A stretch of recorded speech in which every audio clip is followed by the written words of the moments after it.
중국이 이 자국 위성을 자기네 영토에서 미사일로 격추를 시켜서 그 위성을 폭파시켜요. 그 위성이 터지면서 우주 쓰레기, 파편들이 퍼져나가요. 다른 위성에 큰 위해를 가할 수도 있거든요. 당연히 비난받아야 될 행동이었습니다.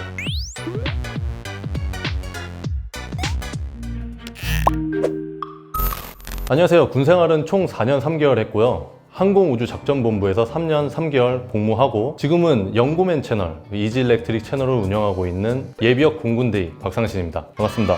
사실 제가 지원해서 간 겁니다. 우주 관련 교육 같은 경우에는 조종사를 중심으로 이루어진 교육인데 저는 사실 조종사는 아니잖아요. 방공포병이라고 미사일 특기를 가지고 있는데 군대 보직 선택 이유는 사실 방공포병이 기피특기예요. 그래서 저 같은 단기 장교한테는 좀 버거울 수도 있는 특기인데 기본군사훈련에서 성적이 좋지 않아서 어쩔 수 없이 방공포병을 받게 되었습니다. 제가 선택한 것은 아니었고 사관학교 출신들 같은 경우에는 전투특기를 해야지만 이제 높은 장성까지 올라갈 수 있기 때문에 이런 전투특기를 선택하는 경우가 많은데 학사장교, ROTC 출신들은 일부러 선택해서 오는 경우는 제가 보기엔 드물었던 것 같습니다. 저 또한 좀 미끄러져서 여기로 왔는데 저는 아주 만족한 특기였습니다. 이게 사실 우주 실무 연수 이런 교육 같은 것들이 조종사 중심으로 이루어져 있다 보니까 제가 들어가는 게 쉽지는 않았어요. 그런데 연세대에서 주관하는 위탁 교육이 있었기 때문에 자원에서 지원했습니다. 지상에서 근무하는 군인들은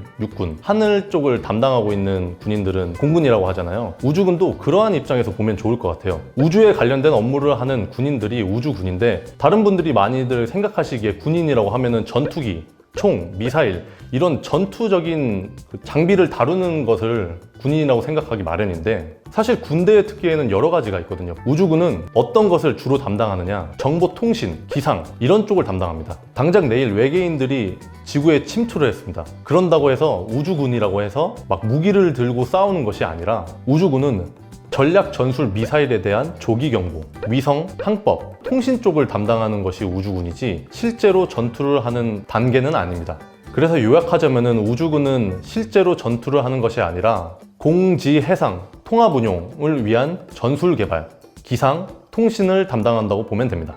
여러분들도 러시아하고 미국은 우주 선진국으로 얼마나 잘하고 계신지 아실 거예요. 우주 선진국은 총 3가지 국가가 있습니다. 미국, 러시아, 중국이요. 중국이 07년도에 엄청나게 대단한 걸 해내는데요. 태양이 자전 공전을 하잖아요. 그리고 지구도 자전 공전을 하면서 이렇게 돌아가고 있는데 여기서 자국 위성이 고장난 게 있어요. KT-2라고 이 자국 위성을 자기네 영토에서 미사일로 격추를 시켜서 그 위성을 폭파시켜요.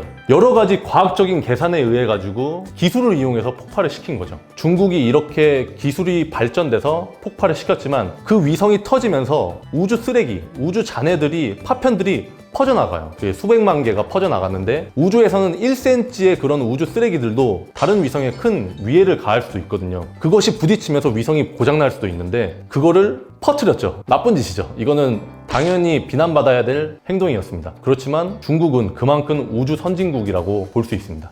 마지막에 일본. 한국이 우주에 관련돼서 자원을 투자하는 것이 일본은 거의 4배, 5배에 가까운 금액을 투자를 합니다. 하지만 미국, 중국, 러시아 이 수준에는 한참 못 미치는 정도라고 보시면 됩니다. 공군의 슬로건이죠. 하늘로, 우주로 이런 표현이 있는데요. 공군에서 운영하고 있는 우주 교육이 여러 가지가 있는데요. 저는 국내 우주 실무연수 기본과정, 심화과정을 들었고요. 항공우주 정보기술 전문화과정까지 총 3개를 이수하였습니다.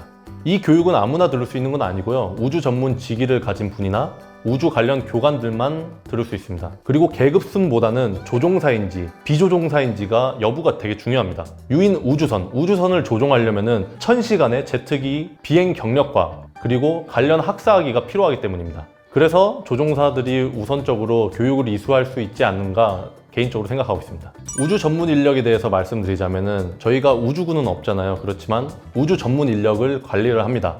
첫 번째로 우주 전문 인력이 되려면은 장기 복무자여야만 됩니다. 두 번째, 우주 관련 직위를 수행했었어야 합니다. 세 번째, 우주 관련 심화과정 교육을 이수해야 합니다. 이렇게 해야지만 우주 전문 인력이 될 수 있었죠. 하지만 저는 단기 복무자였기 때문에 우주 전문 인력은 아니었습니다. 우주 전문 인력이 되면 좋은 것은 군대에서는 특기 번호가 있어요. 특기 번호 뒤에 S가 붙습니다. 스페이스의 약자인데요. 제가 만약에 우주 전문 인력이었다면은 1806S가 되었죠. 그리고 우주 전문 인력의 특전이라고 하면은 미국에서 우주 관련 교육들이 있어요. 그런 것들을 우선적으로 선발이 되고 유사시에 우주에 관련돼서 우주군으로 선발될 기회가 있겠죠.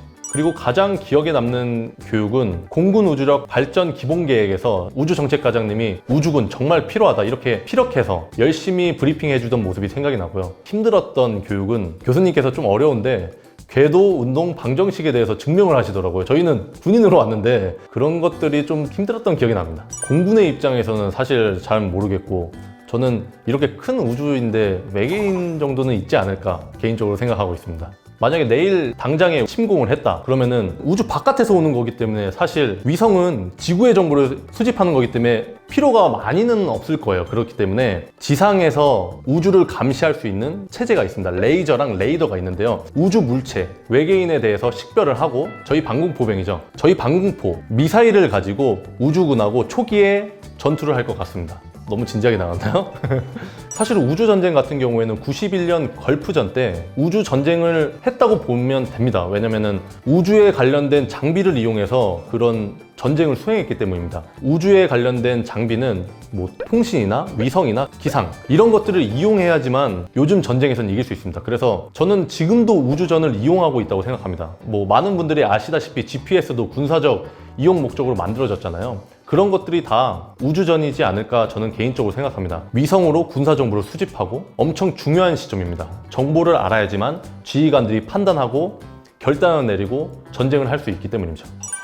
그것까지는 좀 어려울 것 같은데 인터스텔라 같은 경우에는 유인 우주선에 사람이 탑승한 다음에 행성으로 이동을 하는 거잖아요. 그런데 그런 기술을 천문학적인 금액도 들고 세 개의 국가밖에 못했기 때문에 인터스텔라처럼 이렇게 활발하게 교류하는 건 좀 매우 나중 일이 되지 않을까 생각을 하고 있고요. 사실 제가 받은 국내 우주 실무 연수 같은 경우에는 중력 가속도 훈련이나 그리고 무중력 그런 상황에 대해서 적응하는 훈련은 하지 않았습니다. 그래서 제가 들은 거는 조종사 동기들한테 들은 내용입니다. 당연히 이 훈련을 받습니다. 그래서 한 2, 3일에 걸쳐 가지고 받는 걸로 알고 있습니다. 중력이라고 하면은 그래비티라고 해서 G 이거를 약어로 쓰고요. 1G부터 9G까지 이런 중력이 있는데요. 조종사들은 여러 상황에 맞대서 그때그때 기동을 달리해야 됩니다. 그렇기 때문에 조종사들도 그래비티 슈트라고 해가지고 중력을 견딜 수 있는 수트가 있는데 그거를 입고 에런 호흡법 이런 호흡법에 대해서 훈련을 하게 되면은 9G, 9 그래비티라고 하는데 9G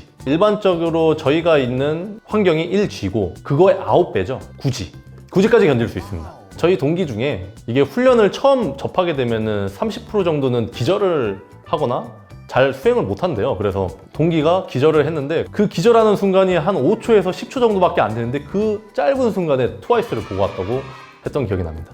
우주는 어떤 사람이 많냐면은 호기심이 많고 좀 이과적인 지식이 있고 그리고 인내심이 강한 사람이 잘 맞을 것 같습니다. 아까 전에도 말했다시피 우주 조종사 같은 경우에는 1000시간의 전투기 비행 경력이 있어야 되고 플러스로 그런 관련 학사학위가 필요합니다. 그리고 또 우주 임무를 수행하는 데 있어서는 우주 조종사가 아니라 우주 임무를 수행하는 사람은 공학 분야, 생명과학, 물리 이거를 필수적으로 학사학위를 가지고 있어야 되고 이게 없다면 3년간 관련 경력이 필요합니다. 이런 것들을 가지고 있다고 하더라도 4년간의 긴 교육 기간이 필요하기 때문에 인내심이 많이 필요할 것 같습니다. 그래서 요약하자면 인내심이 있는 이과생들이 좀 우주 관련에 잘 맞을 것 같습니다.